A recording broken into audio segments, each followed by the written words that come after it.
Afternoon all. Welcome to our press conference ahead of Sunday's game against Manchester United. We've got 3 sections today. We're going to start with the broadcast, and we'll begin with Jeremy Langdon. Enzo, hello. Manchester United have just made a massive announcement.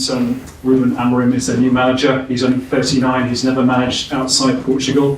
What do you think?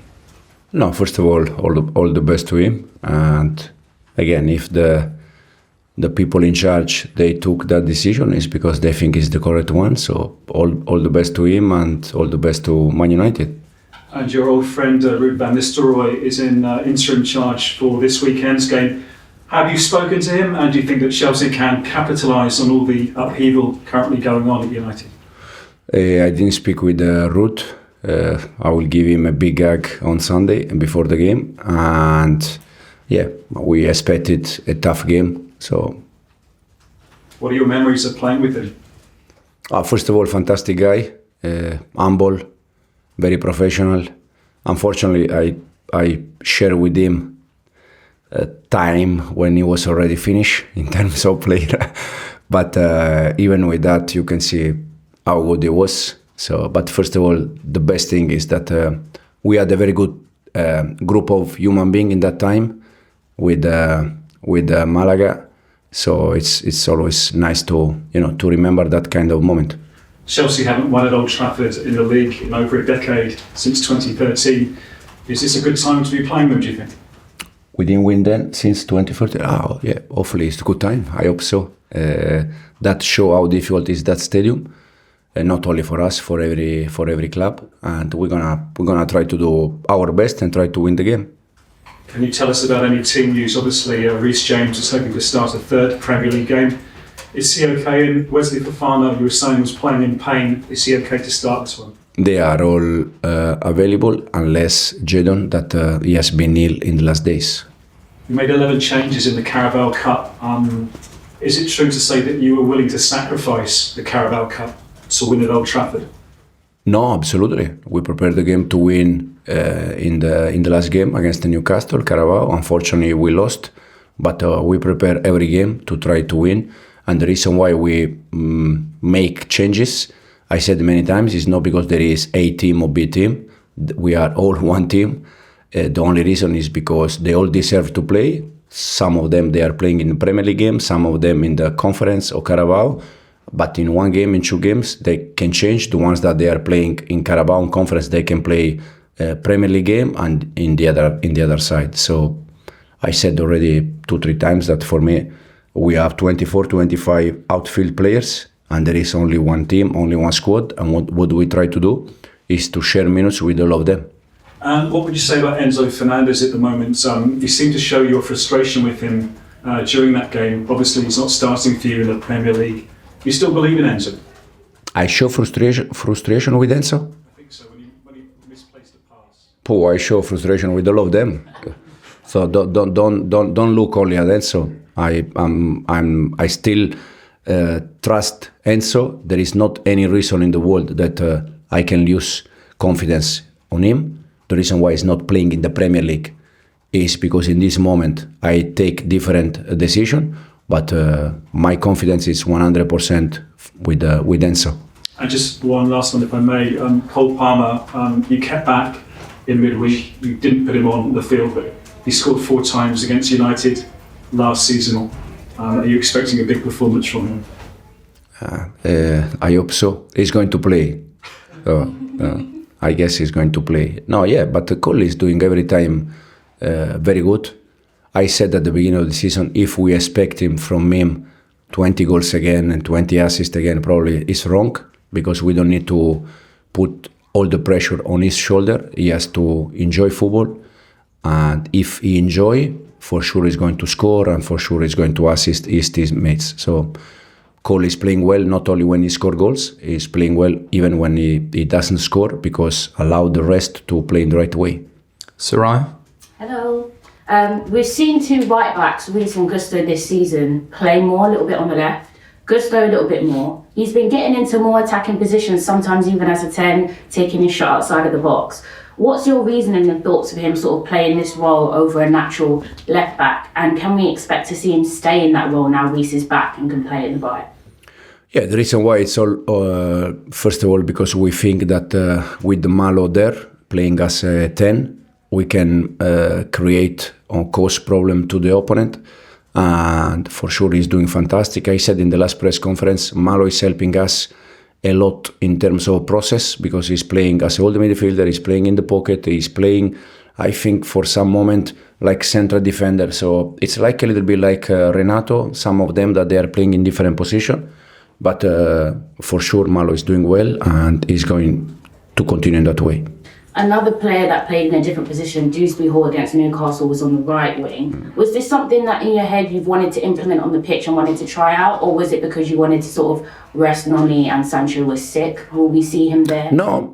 Yeah, the idea was to try also with Keenan. We play in different shape against Newcastle, just to try to control a little bit more the game. Don't make basketball game that I think for 20-25 minutes until their goal. The plan was there. Then we conceded the goal in 10 minutes. We lost the game. But could be an idea for the future.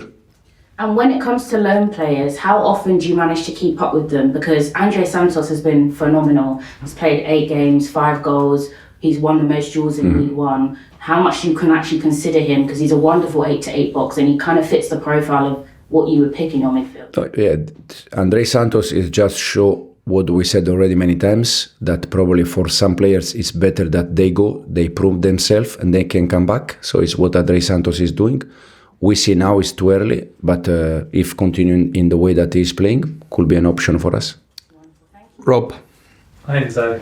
It would have seemed quite hard to believe when Enzo Fernandez, when the club broke the British transfer record to bring him, that within a couple of years he wouldn't be kind of a first choice starter.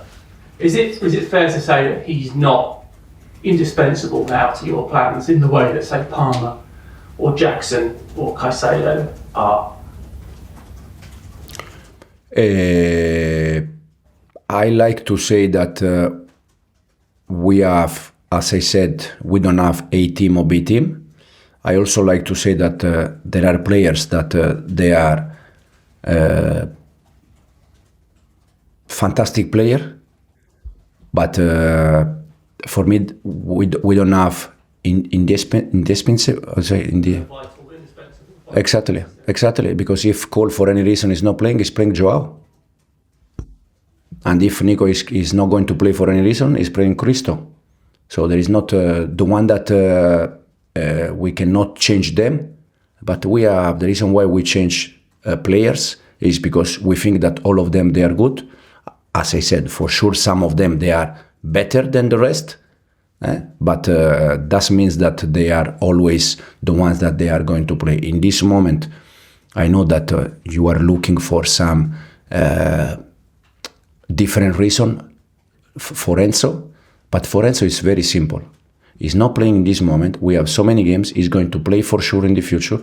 Now he's not playing. That means that he's not going to play tomorrow in 2 days. And that means that Romeo and Moy, they are always going to play. Because in the moment that some of them drop, probably we can change. What do Caicedo and Lavia as a partnership bring the team that Fernandez doesn't? First of all, it's a matter of balance. I think in this moment, Romeo and Moy, they give us also physicality, strength in the middle. And this is the reason why we found the option Malo in the pocket. Otherwise, when we play with Enzo, it has to be Enzo and one between Moy and Romeo. And when Enzo move, probably we struggle a little bit in the middle in terms of physicality. That is something that in this moment, Moy and Romeo, they give us. But that means that in one game, we cannot play with Joao and Cole in the pocket. Depends on the game. Probably soon we're gonna see Joao and Cole playing together in the pocket with a striker, but it's always the game that require a little bit different plan. Liam. Hi Enzo. A lot of Chelsea's goals this season have come from slightly quicker attacks, but you've spoken several times about you don't want the team to get involved in basketball games and give up quick attacks as well. How do you go about finding that balance? You mean the goal we score? A lot of the goals Chelsea is scoring. We score, yeah. But you've said you don't want to give up quick attacks to the other team as well. So how do you find that balance between playing slow but also trying to play fast at times? No, it's not. For me, it's not play slow or play fast. It's if you think Brighton game, we prepare the game, try to attack quick because the space was in behind. But we cannot plan the same game against Nottingham Forest when they sit back and they are in their side. So it's depend of the game. For sure, we are players in the wide area or in front that they can attack quick, for sure. But I said many times, the problem when you attack quick is then they're gonna attack quick and then become like Newcastle, up and down. That for physical team, physicality strong, it's much better for them than for us. But and probably the reason why we score many goals in the second half happened the same last year when I was at Leicester is because probably the first half, because we touch and they run, probably they cannot maintain that for 95 minutes. So second half, the last half an hour, they start to drop, and this is the moment that we start to create more chances and score goals. So depends a little bit of the plan of the game. Rahman. Hi Enzo. In the last 6 games, no clean sheet, and 5 of those have seen goals scored in the 6-yard box. So against Panathinaikos, Curtis Jones in the 6-yard box, Isak's goal 6-yard box, Disasi 6-yard box. It's one of many problems. Does this concern you? No, yeah. From the last 6, you said. Yeah. No clean sheet. Have 5 of those. How many we won from the last 6? No, because if we concede 1 and we score 2, I'm happy. The problem is depends. No, it's I said many times we have we have many things that we need to improve. But I said the way we attack, but also the way we defend. For sure, it's something that we need to improve. But because there are so many things that we need to improve and we need to do, you cannot focus in all of them. So you start with the priority. Okay, go with this, then with this, then with this, and then for sure it's something that we need to consider and we need to improve. Davide. Ciao Enzo. I want to talk about Nicholas Jackson and how he has developed into a reliable striker. How happy are you with his progress? No, yeah, very happy. First of all, because Nico is helping us not only in terms of numbers, score and assist. It's also helping us in terms of the way we want to play, the way he's linked with his teammates, and he's helping us a lot in the process. Every time he drops, he gives us an extra man. Against the Newcastle, you saw he was dropping and create many problems. When he attacks in behind, he's quick and he can score goals. So we are very happy, and since we start, we are trying to work with him in different area, and one of the areas is to when drops and when I drop, what I have to do, because sometimes you say, yeah, you have to drop, but then what's happened? So we are trying to improve Nicolas and trying to work on him since we start. And how happy are you with the progress in general of the team, the progress you guys have done since you... Yeah, no, very happy because the way we want to play on the ball and off the ball, I think is quite clear. Every game is there. Sometimes, as I said, sometimes we do the things good and sometimes no, but it's normal. But in terms of process, I said that we are ahead of my expectation after, I think, almost 4 months. And fortunately, also the results, more or less, they are okay. So hopefully we can continue on that. Thank you. Cameras off, please.